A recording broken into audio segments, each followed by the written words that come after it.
Y yo puedo decir, bueno, yo como psicóloga durante un año colaboré con la Asociación Nacional de Violencia Doméstica. Bueno, yo considero que no existe la violencia de género.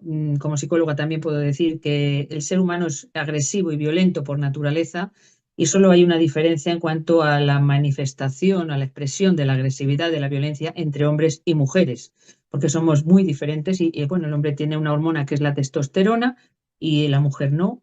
Pero la mujer tiene una forma de manifestar la agresividad, pues por ejemplo,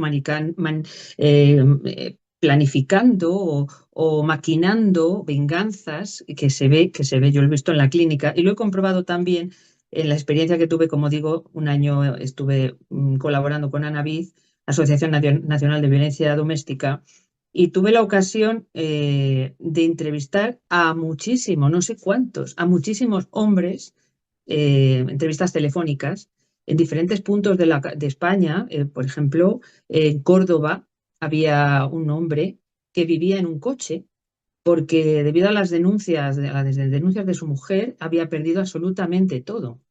Eh, Era dramático.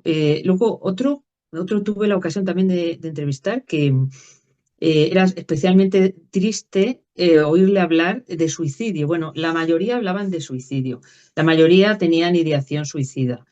Por la impotencia, porque, por ejemplo, un señor joven catalán había perdido la posibilidad de ver a sus hijos. Tenía dos hijos bebés pequeñitos y su mujer pues le había denunciado y entonces no le permitían acceder a tener entrevistas y ver a sus hijos. Estaba totalmente destrozado y se sentía, bueno, una depresión. O sea, los hombres que son víctimas de estas leyes ideológicas sufren depresión, sufren desamparo, impotencia, no pueden seguir con sus vidas. Algunos hasta pierden el trabajo, pierden absolutamente todo. Recuerdo otro caso que que me decía, me voy a suicidar, me voy a suicidar, lo había perdido todo.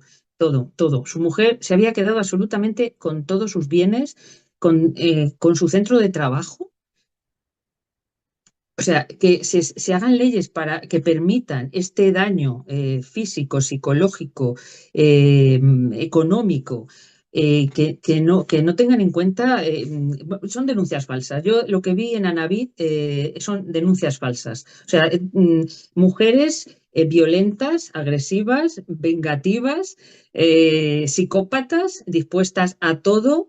eh, Más allá de lo que hubiera pasado en la pareja, no había violencia física. Siempre en las relaciones humanas son muy complejas, siempre hay conflictos, siempre hay problemas, pero actuar en un caso ella había buscado un amante y había decidido pues atacar a su marido y dejarle sin nada, o sea, dejarle solo. También se ve el desamparo, yo veía el desamparo que tenían estos hombres frente a por los jueces, ¿no? El Poder Judicial no actúa. Y esa es mi experiencia con respecto a que yo trabajaba como psicóloga y les ayudaba dentro de mis posibilidades, porque claro, eran entrevistas telefónicas, no era continuo, era esporádico, pero sí que trataba de ayudarles para que lucharan para rehacer sus vidas, ¿no? Que tenían vidas destrozadas. Y siguiendo al hilo con lo de las denuncias falsas, eh, pues es que en España, según datos también de esta misma asociación, ANAVID, podéis entrar en su página web y lo vais a ver, según datos también que proporciona el Poder Judicial, más del 80%, entre el 80 y el 90% de las denuncias son falsas. ¿Por qué? Como decía Beatriz, porque se absuelve Fijaos que partimos, ya no hay presunción de inocencia, partimos de que es culpable. El hombre es culpable, pues tiene que demostrar que es inocente. Esto obliga a muchos hombres a grabar, eso también lo puede comprobar en Anabit, el miedo terrible que tenían estos hombres, que tenían que grabar cualquier situación, tenían que grabarla para poder protegerse en caso de que sus parejas siguieran denunciándoles.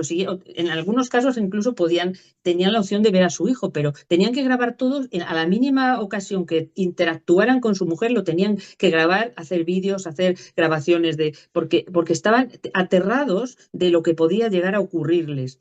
Entonces, más del 80, entre el 80 y el 90% son denuncias, se considera falsas porque son absueltos, no pueden demostrar nadie que ha agredido o que ha solo la palabra, se les lleva a la cárcel solo con la palabra, por la palabra de una mujer. O sea, ya eso es subvertir el orden jurídico, nuestro ordenamiento jurídico, nuestros derechos, nuestros principios de derecho, terrible. Cuanto a efectos psicológicos, como digo, para los hombres denunciados es el fin de sus vidas, se quedan destrozados psicológicamente, depresión, ansiedad, ideación suicida. Hay que decir que hay un incremento del número de suicidios en los últimos años, pongamos desde el 2015, 2010, de estas leyes del 2004, junto con la ley del divorcio, que son ambas leyes se unen como yo diría, en la diada del mal contra el hombre. Y entonces, pues con esas dos leyes, digamos que ha habido un incremento terrible del número de suicidios de varones. Las cifras las aporta el Observatorio sobre el Suicidio, de varones adultos y de niños.